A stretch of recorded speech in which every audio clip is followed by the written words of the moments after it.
سلام، ان شاء الله تكونوا كامل بخير. اليوم جبت لكم طبيخه فول جلبانه قرنون، طبق جزائري تقليدي معروف بزاف. العائلات الجزائريه يديروه. انا قبل ما يخلص الموسم تاع الفول قلت والله غير نطيبو ونديرو ونشاركو معاكم ونحط لكم طريقه التحضير. انا هنايا جبت الفول تاعي، نقيته كما راكم تشوفوا، قطعته غير بيدي، غسلت الفول مليح ومن بعد قطرته وجبت القدره. هنايا جبت القدره تاع الطين، حبيت ندير فيها باش تجي يعني باش الزيت تعطيه بنه.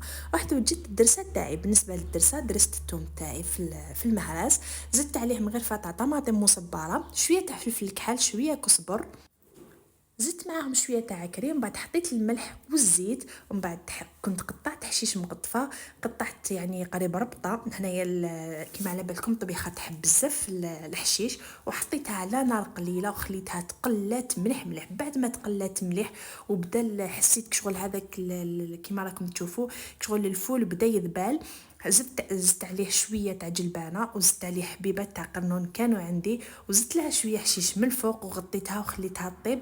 وقبل ما تتجمر لي مع الاخر زدت لها زوج مغارف تاع الروز وخليتها تجمر حتى طابت مليح وتجمرت. وشوفوا كيفاش جات الطبيخه تاعي، راهي تشهي، ونتمنى تعجبكم.